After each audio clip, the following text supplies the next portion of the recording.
Wengi wetu bila shaka tumeshawahi kuiona filamu ya James Bond, si ndio?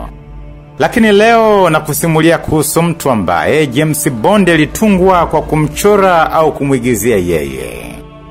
Huyu hakuwa mhusika wa filamu, wala hakuwa mtu wa kufikirika, bali alikuwa mtu halisi aliyependa, akatenda na akaondoka duniani akiwa na alama ya fumbo kubwa nyuma yake. Karibu kwenye mkasa wa jasusi wa ajabu kuliko wote, James Bond wa kweli.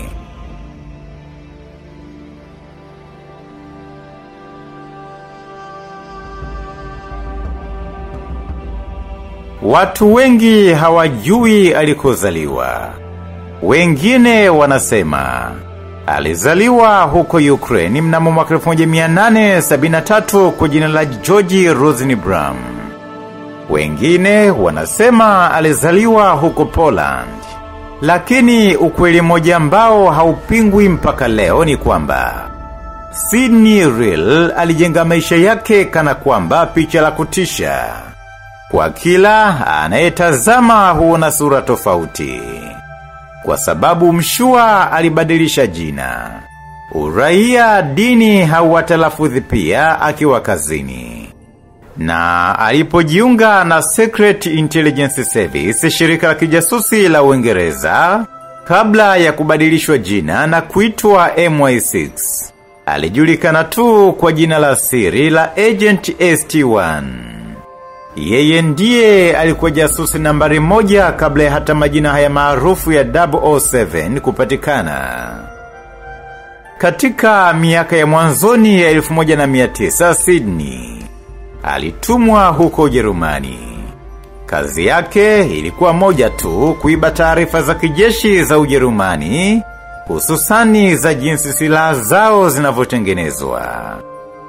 Kwa kufanikisha hilo, alijifanya kuwa mfanyabiashara wa vifaa vya ujenzi, na alifanikiwa kujipenyeza hadi kwenye viwanda vya kijeshi kama mshirika wa kibiashara.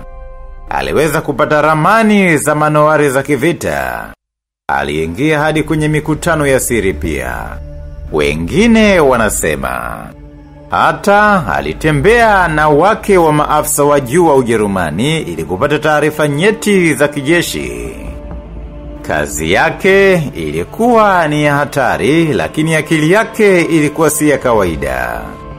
Baada ya kukusanya taarifa muhimu kuhusu manowari, mpango wa ulinzi wa baharini wa Ujerumani, na mwelekeo wa maendeleo ya teknolojia ya silaha nchini Ujerumani, Real aliziwasilisha kwa mamlaka za kijasusi za Uingereza, taarifa ambazo zilisaidia sana wakati wa vita vya kwanza vya dunia.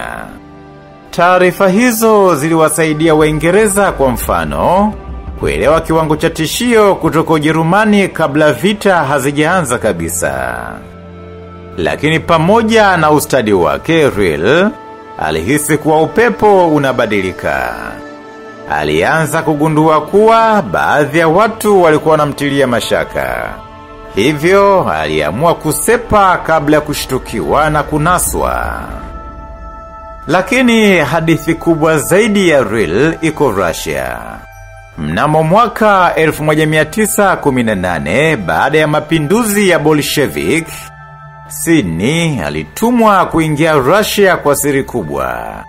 Lengo lake ni kumuua Lenin na kuangusha utawala wa kikomunisti kabla haujakomaa. Basi bwana aliingia zake Moscow, akajifanya mshauri wa kiuchumi. Kwa ustadi wake wa lugha na kipaji cha kuaminika upesi, aliweza kuwasiliana na maofisa wa serikali ya Bolshevik. Akawavuta hadi kwenye mpango mapinduzi ya pili, mapinduzi yaliyopangwa na Uingereza. Lakini dakika za mwisho mpango ulikuja kuvujishwa, watu wake walikamatwa, na mapinduzi yalifeli kabla hata hayajafanikiwa. Na Real kuona hivyo akatoweka fasta. Aliondoka Russia kwa ujanja mkubwa huku akiwa amejificha kama mwana mapinduzi ndio pona yake. Real hakuwa tu jasusi bali pia alikuwa tapeli wa mapenzi na fedha. Alioa wanawake 4 kwa nyakati tofauti mara nyingine bila kuachana na mke wa kwanza. Wengi wa wake zake hawakujua hata kazi yake halisi. Alijua sana kuwavutia huyu jamaa. Alijua kucheza sana na hisia za watu. Na kupitia mapenzi alikusanya taarifa nyingi. Alipata upenyo pia kwenye familia za mabalozi, wafanya biashara, hata viongozi pia. Real aliishi maisha ya sinema, lakini sinema ya kweli na ya kutisha. Miaka ya 1920 alipokuwa bado anapigana dhidi ya ujio wa ukomunist, Real alirudi tena kwenye mipango ya siri dhidi ya Russia. Safari hii hakujua kwamba KGB walikuwa kimsubiri kwa hamu kubwa. Mwaka 1925 alidanganywa aende mpaka Russia kwa mazungumzo ya siri kuhusu vuguvugu la waasi. Alipofika tu akanaswa, akafungwa kisha akapotea, hakuonekana tena. Mpaka leo mwili wake haujaonekana, wala kaburi lake la uhakika. Inasemekana aliuawa kwa kupigwa risasi kichwani. Lakini baadhi ya maajenti wa zamani walidai kwamba walimuona miaka mingine baadaye akiwa hai. Lakini kivuli cha maisha aliyokuwa nayo bado kinatisha mpaka kesho. Leo hii tunamtazama James Bond kwenye movie tu, akiwa na gari zuri, saa ya kisasa na bastola ya kipekee. Lakini nyuma ya Daniel Craig, Sean Connery na wengine kibao, kuna kivuli kikubwa, na kivuli cha Sidney Real.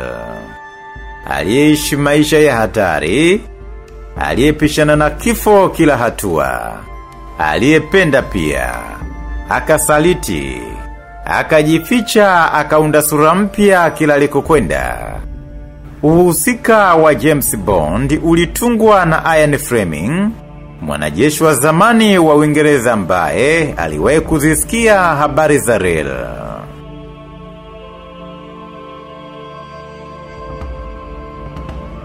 Ukipenda kupata visa vya kweli na vya kusisimua zaidi, usikose kubonyeza like na kusubscribe katika channel hii.